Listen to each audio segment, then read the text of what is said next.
Municipal శాఖ మంత్రులు కేటీఆర్ గారు వేంచేశారు. వారిని honourable MLAs, MLCs, mayor, deputy mayor అందరూ వెల్కమ్ చెబుతున్నారు.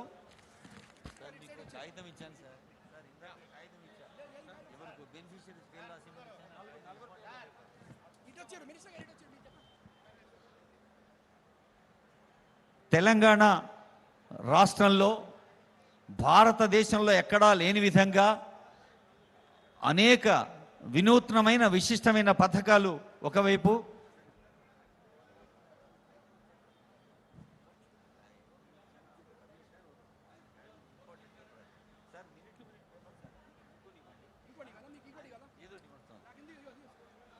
మహాత్మా గాంధీ జయంతి సందర్భంగా గాంధీ చిత్రపటానికి మన రాజ్యాంగ శిల్పి భారతరత్న డాక్టర్ బాబాసాహెబ్ అంబేద్కర్ చిత్రపటానికి పూజ చేసి జ్యోతి వెలిగించి కార్యక్రమాన్ని శుభారంభం చేస్తున్నారు.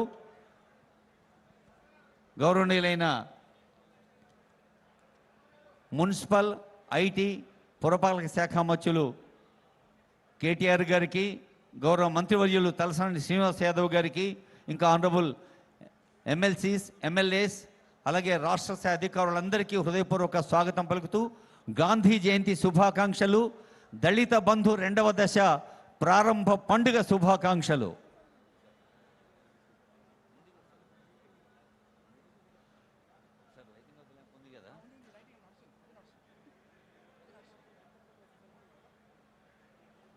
దేశం కోసం తన సర్వస్వాన్ని అర్పించి దక్షిణాఫ్రికా నుండి భారతదేశానికి విచ్చేసి కేరళ నుండి కాశ్మీర్ దాకా 3వ తరగతి రైలు బండిలో ప్రయాణం చేసి ఇది నా భారతదేశం, ఇది నా భారతీయుల దుస్థితి అని గ్రహించి, అలాగే పల్లె పల్లె తిరిగి అసలైన భారతదేశం పల్లెల్లో ఉందని చెప్పిన మహాత్మా గాంధీ చిత్రపటానికి పుష్పాభిషేకం చేసి మన డాక్టర్ బాబాసాహెబ్ అంబేద్కర్ ఆశీస్సులు అందుకొని జ్యోతి వెలిగిస్తున్నారు ముఖ్య అతిథి గౌరవనీయులైన కేటీఆర్ గారు.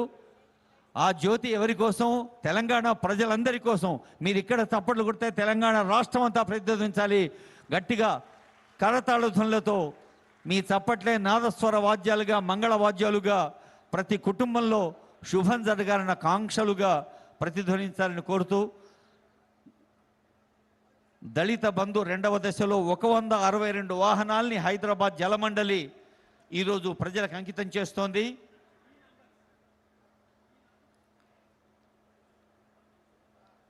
సభాధ్యక్షులు గౌరవనీయులైన సినిమాటోగ్రఫీ, మత్స్యశాఖ, పశుగణాభివృద్ధి శాఖ మంత్రులు తలసాని శ్రీనివాస్ యాదవ్ సార్ మాట్లాడే ముందు I request Shri Danakishore IAS, MD Jalamandali for his welcome address. Danakishore గారి స్వాగత వచనాలతో మనం సభను ప్రారంభించుకుంటున్నాం. తెలంగాణ అంటే అభివృద్ధి, తెలంగాణ అంటే సంక్షేమం. కేటీఆర్ గారు అంటారు అభివృద్ధి నా కులం, సంక్షేమం నా మతం అని. అలా అభివృద్ధి, సంక్షేమం 2 కళ్ళుగా ప్రతిరోజు, ప్రతి పూట, ప్రతి గంట మనకు తెలుసు ఆ దేవదేవునికి మాసోత్సవాలు, పక్షోత్సవాలు, వారోత్సవాలు, నిత్యోత్సవాలు ఉంటాయి. తెలంగాణ రాష్ట్రం కూడా నిత్యోత్సవం. మన 33 జిల్లాల్లో మంత్రులు, ఎమ్మెల్సీలు, ఎమ్మెల్యేలు ముఖ్యమంత్రి గారి గైడెన్స్తో, ముఖ్యమంత్రి గారి మార్గదర్శనంలో ప్రతిరోజు పండగలా సాగుతోంది తెలంగాణ ప్రభుత్వ ప్రజాక్షేమ, ప్రజా సంక్షేమ, ప్రజా సేవ అని తెలియచేస్తూ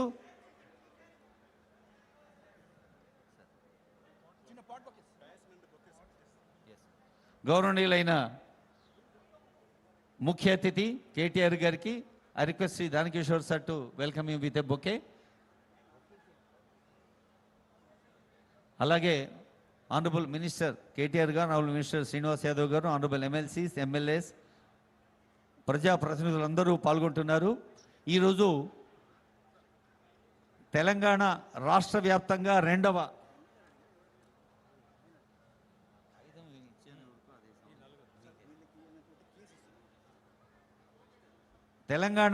వ్యాప్తంగా దళిత బంధు 2వ దశ, దళిత బంధు 2వ దశ. ఇందాకే అనుకున్నాం ముఖ్యమంత్రి గారి వ్యక్తిగతంగా ఎంతో ఇష్టమైన కార్యక్రమం ఇది. మరి ఈ కార్యక్రమంలో ఇప్పటి వరకు కోట్లాది రూపాయలు వెచ్చించి లక్షలాది లబ్ధిదారులకు లాభం చేయడం జరిగింది.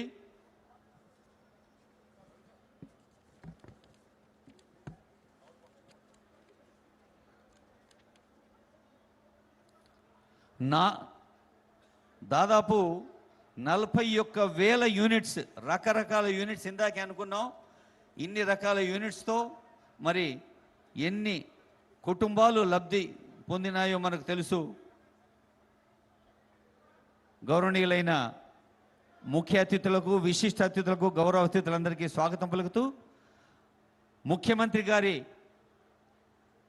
ఒక విజనరీ దృక్పథంతో మన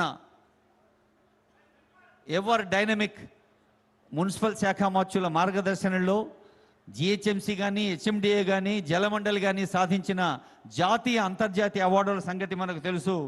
అవార్డుల పండగ ఒక పాలపుంతలాగా సాగుతున్న తెలంగాణ రాష్ట్రంలో జలమండలి ఒక అత్యంత ప్రధానమైన విభాగం. ఇప్పుడు జలమండలి ఎండి గారు, senior IAS officer Shri Danakishore sir, welcome address.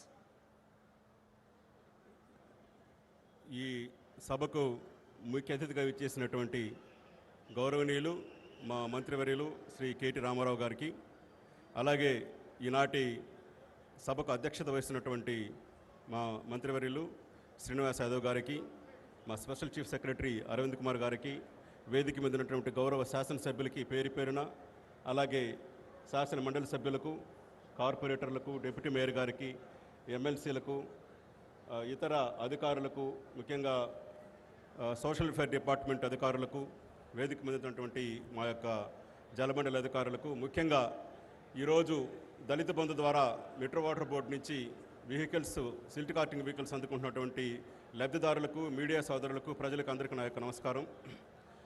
ఈరోజు మీరు చూస్తే ఒక 162 వాహనాలు మీ చుట్టూ ఉన్నాయి. ఇవన్నీ కూడాను దళిత బంధు ద్వారా ముఖ్యమంత్రి గారు, గౌరవనీయులు ముఖ్యమంత్రి గారు కేసీఆర్ గారు ఏదైతే పథకం తీసుకొచ్చారో ఆయన దళిత పక్షపాతం నిరూపించుకున్నారు. ఒక్కొక్క వెహికల్ ద్వారా నెలకి 93,000 రూపాయలు ఆదాయం లభిస్తుందని చెప్పేదానికి మేము చాలా సంతోషిస్తున్నాము. మాకు 162 వాహనాలు కావాలి సార్, సిల్ట్ కార్టింగు, మురుగు, మట్టిని తీసుకుపోయేదాన్ని మేము మా మంత్రి గారు కేటీఆర్ గారికి తెలియజేసినప్పుడు వారు సహృదయంతో ఇది ఎందుకు మీరు దళిత బంధు ద్వారా లబ్ధి కలిగించి దళితులకి ఎందుకు లాభం తీసుకురాకూడదని ఒక 2 నెలల క్రితం సూచించినప్పుడు చాలా సంతోషపడ్డాము. ఎందుకంటే ఈ వాహనాన్ని బయట ఇస్తే, టెండర్లో పెడితే వాటి మీద ప్రీమియం పెట్టి ఎక్కువ డబ్బులతో తీసుకుపోయేదానికి చాలామంది ముందుకు వస్తారు. చాలా కాంపిటీషన్ ఉంటుంది వీటికి. ఇటువంటి మంచి స్కీమ్ని మా యొక్క మంత్రివర్యులు కేటీ రామారావు గారు దళితులకు ఇవ్వాలి, దళిత బంధు ద్వారా ఇవ్వాలని వారు సంకల్పించినందుకు వారికి హృదయపూర్వకంగా నమస్కారాలు తెలియజేసుకుంటున్నాను నేను. అట్లాగే అడిగిన వెంటనే గౌరవ ఎమ్మెల్యేలు అందరూ 24 మంది శాసనసభ్యులు, ఈరోజు జేహెచ్ఎంసీ పరిధిలో ఉన్నటువంటి 24 మంది శాసనసభ్యులు వారి యొక్క నియోజకవర్గ పరిధిలో లబ్ధిదారులను ఎంపిక చేసి మాకు ఆ లిస్టు తొందరగా సరఫరా చేసినందుకు అందరూ శాసనసభ్యులు కూడా నేను హృదయపూర్వక వందనాలు తెలియజేసుకుంటున్నాను. నేను ముగించే ముందు స్వాగతోపన్యాసం పలుకుల్లో మొదటగా నేను చెప్పదలుచుకుంది ఏంటంటే, దళిత బంధు ద్వారా వచ్చే ఏ స్కీమ్లో కూడాను మనకు 10 లక్షల రూపాయలు దళిత బంధు ఇస్తూ ఉంటే ఈ వాహనం ఖరీదు 9,40,000 రూపాయలు, అంటే 60,000 రూపాయలు ఇంకా మిగిలింది మీకు. దాన్ని మీకు వర్కింగ్ క్యాపిటల్గా పెట్టాము. ఒక 25,000 రూపాయలు ఈరోజు ప్రొసీడింగ్స్ కూడా ఇవ్వబోతున్నాం. ఎందుకంటే ఒక నెలలో అవసరమయ్యే ఖర్చులు, డీజిల్ కావచ్చు, వాటికి సంబంధించి అది కూడా మీరు దాన్ని కూడా ప్రభుత్వం మీకు అందజేస్తుందని తెలియజేస్తున్నాను నేను. అట్లాగే మంత్రి గారు ఇంకోటి కూడా మాకు తెలియజేశారు, సేఫ్టీ ఎక్విప్మెంట్ కూడా ఫ్రీగా ఇప్పించాలని చెప్పారు. దాదాపు 4,000 రూపాయలు ఖరీదు చేసేటువంటి సేఫ్టీ ఎక్విప్మెంట్, అంటే మీరు వెళ్ళి ఆడ పనిచేసేటప్పుడు మీకు ఎటువంటి ప్రమాదాలు జరగకుండా ఒక హెల్మెట్ లాంటిది, షూస్, అట్లాగే ఒక రేడియం సెక్యూరిటీ ఉన్నటువంటి ఒక జాకెట్ కూడా మీకు అందజేస్తున్నాం. ఆడ మీకు అడ్డం పెట్టుకునే దానికి, సేఫ్టీకి పెట్టుకునే దానికి రెండు పలకలు కూడా అందజేస్తున్నాం మీకు, ఎర్ర కలర్లో ఉంటాయి అవి.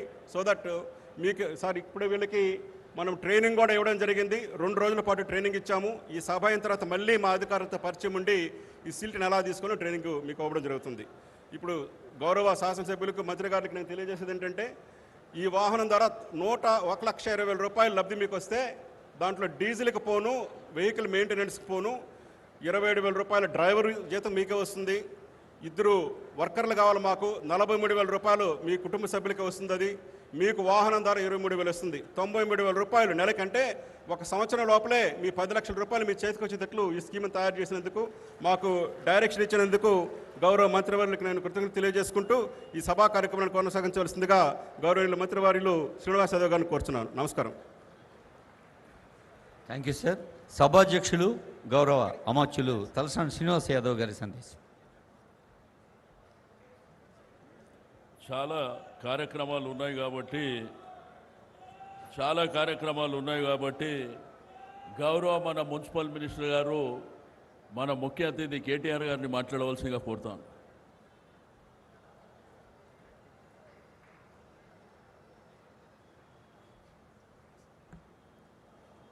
అందరికీ నమస్కారం.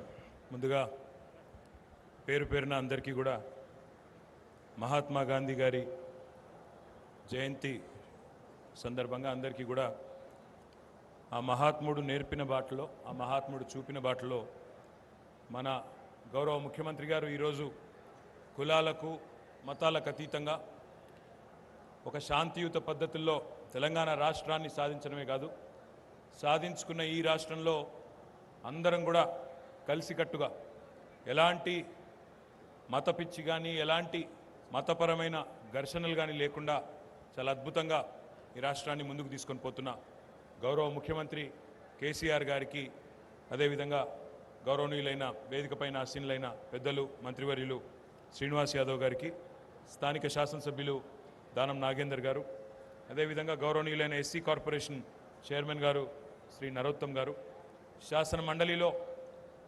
ప్రభుత్వ విప్ పెద్దలు శ్రీ ఎంఎస్ ప్రభాకర్ రావు గారు, గౌరవనీయులైన శాసనసభ్యులు శ్రీ ప్రకాష్ గౌడ్ గారు, బేతి సుభాష్ రెడ్డి గారు, కాలేరు వెంకటేష్ గారు, అదేవిధంగా మాగంటి గోపీనాథ్ గారు, ముఠా గోపాల్ గారు, ఇంకా వికారాబాద్ శాసనసభ్యులు డాక్టర్ ఆనంద్ గారు, గౌరవనీయులైన మా Hyderabad metro water supply and sewerage board MD garu. ఈరోజు ఈ కార్యక్రమం ఇక్కడ జరుగుతుందంటే దానికి ప్రధానమైన బాధ్యత సూత్రధారి గౌరవనీయులు శ్రీ దానకిషోర్ గారు,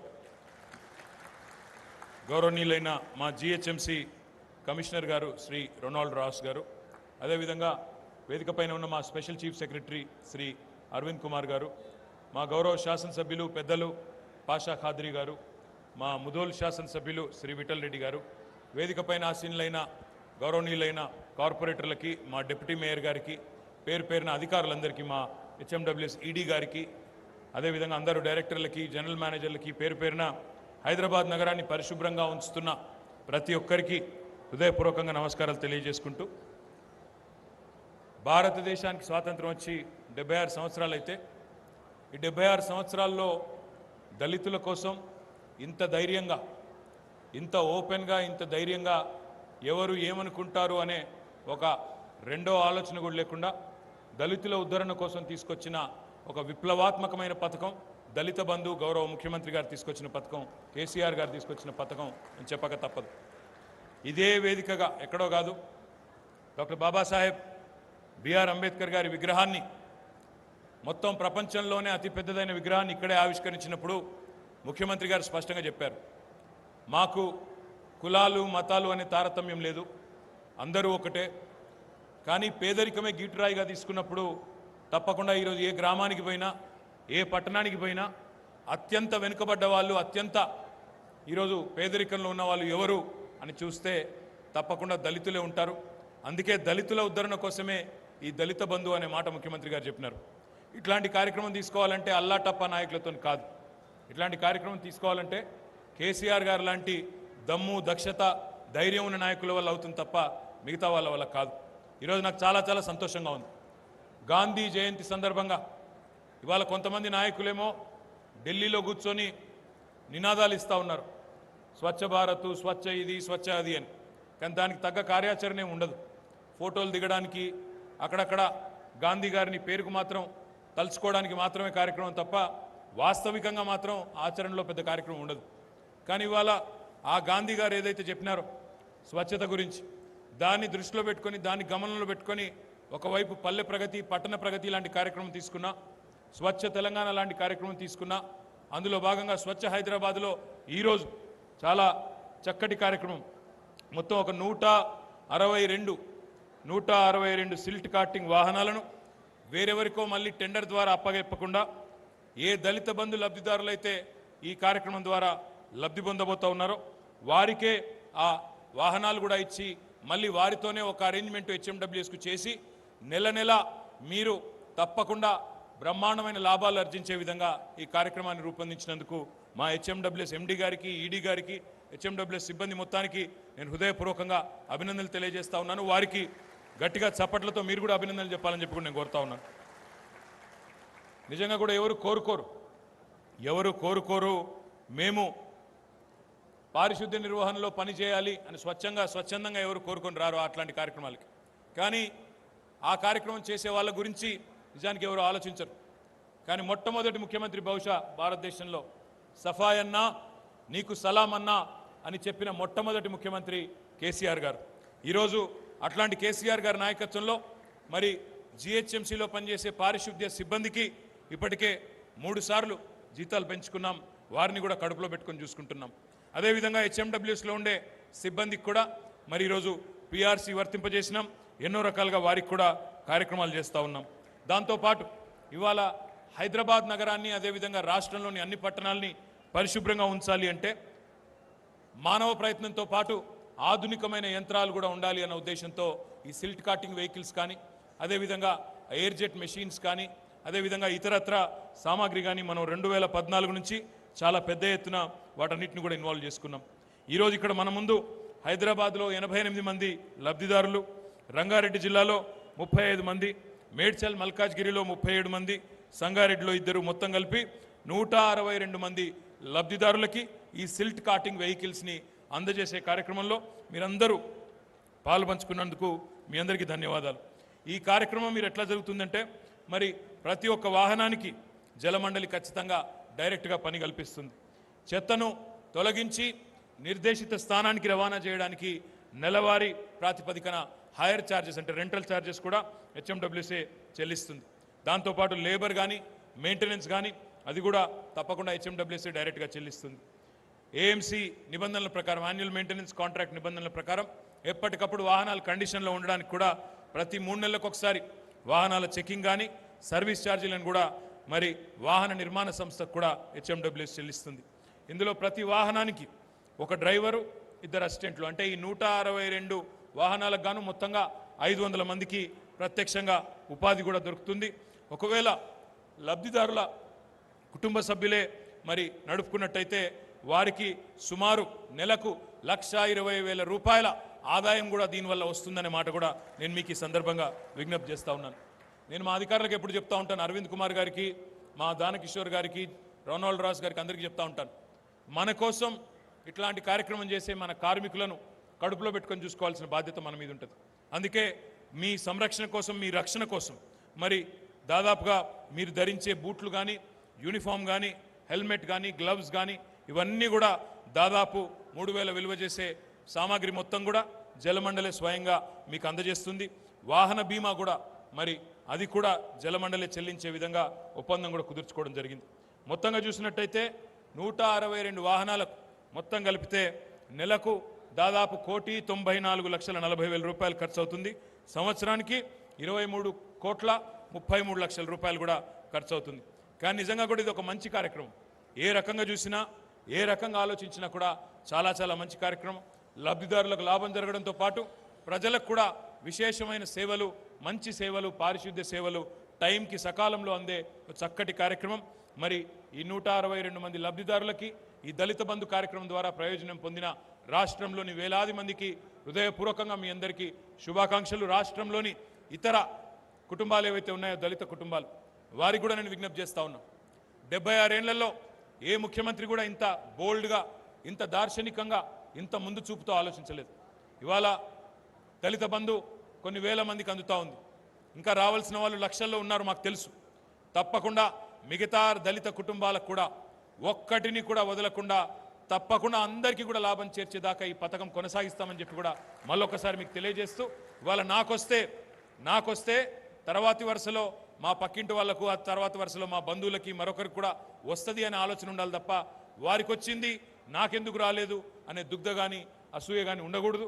అందరం కూడా కలిసికట్టుగా ఒక బాటమ్ ఆఫ్ ద పిరమిడ్ నుంచి మొదలై కింది స్థానంలో మొదలై పైదాకా మొత్తంగా పేదలు ఎక్కడ ఉన్నా ఏ వర్గంలో ఉన్నా అందరినీ కూడా ఉద్ధరించాలన్న ఉద్దేశంతో గౌరవ ముఖ్యమంత్రి గారు చాలా సంక్షేమ కార్యక్రమాలు తీసుకుంటున్నారు. అందులో ముఖ్యంగా ఒక విప్లవాత్మకమైనది దళిత బంధు. మరి ఈ కార్యక్రమంలో ఇంత చక్కటి ఆలోచన చేసిన హెచ్ఎండబ్ల్యూఎస్కి మా ఎంఏఎన్యూడి డిపార్ట్మెంట్కి హృదయపూర్వకంగా అభినందన తెలియజేస్తూ మీ అందరికీ కూడా శుభాకాంక్షలు. జై తెలంగాణ, జై భీమ్. గౌరవనీయులైన ముఖ్య అతిథి మన ప్రియతమ ఐటీ పురపాలక శాఖ మంత్రులు కేటీఆర్ గారి చేతుల మీదుగా ఇప్పుడు లాంఛనంగా వేదికపైన నలుగురు లబ్ధిదారులకి ప్రొసీడింగ్స్ తాళం చెల్లిస్తారు. 162 వాహనాలు కదలి ముందుకు సాగుతాయి. హైదరాబాద్ నగర ప్రజా సేవలో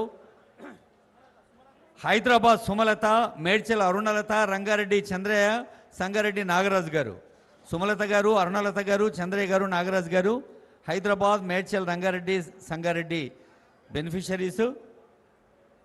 మనకు తెలుసు గౌరవనీయులైన కేటీఆర్ గారు ఇందాకే అన్నారు, ముఖ్యమంత్రి గారు ఈ రోజటి దళిత బంధు ఎప్పుడో దశాబ్దాల క్రితమే వారు ఎమ్మెల్యేగా ఉన్నప్పుడు ముఖ్యమంత్రి గారి మనసులో మెరిసిన దళిత జ్యోతి, ఆనాటి దళిత జ్యోతి ఈరోజు తెలంగాణ ఖ్యాతి. మరి ఇది సమాజ సేవా నిరతి.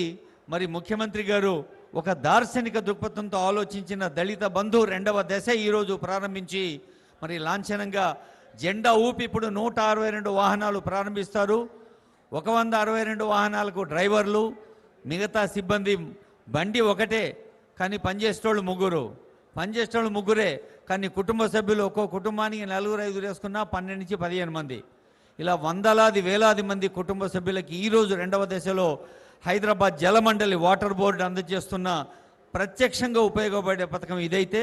మరి తెలంగాణ రాష్ట్ర వ్యాప్తంగా లక్షలాది మంది ఇప్పటికే లబ్ధి పొందారు. ముఖ్యమంత్రి గారి కళను బతుకు కళగా మార్చుకున్నారు. మన ఐటీ అంటే కేటీఆర్ గారిని చూస్తే ఇన్ఫర్మేషన్ టెక్నాలజీ, అదే ఐటీ అంటే కేసీఆర్ గారిని చూస్తే ఇరిగేషన్ టెక్నాలజీ. ఒక కాళేశ్వరం, ఒక పాలమూరు, ఇటు ఇన్ఫర్మేషన్ టెక్నాలజీ, అటు ఇరిగేషన్ టెక్నాలజీ ఏదైనా అది ఇంటిగ్రేటెడ్ టెక్నాలజీ, అది ఇన్కంపారబుల్. తెలంగాణ డెవలప్మెంట్కి అదొక ఉదాహరణగా నిలుస్తుందని తెలియజేస్తూ మరి గౌరవనీయులైన ముఖ్య అతిథి గారు, honourable minister, honourable MLCs, MLAs అందరూ ముందుకు సాగి వెళుతున్నారు.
fascinating what's happened to Indian politics in recent times, because the Congress, which for the longest time had this completely centralized high command culture, appears now at least to be giving greater space to their state satraps or regional leaders, while the reverse is happening with the Bharatiya Janata Party. And as Preeti said, the latest example to some extent is Rajasthan, where Vasundhara Raje, who is by far, Preeti, the most popular leader within the BJP in the state, suddenly finds herself almost on the outer, certainly not being projected as the face if the BJP would win Rajasthan. And that has raised this question whether the BJP now goes into every election putting their eggs in Mr. Modi's basket.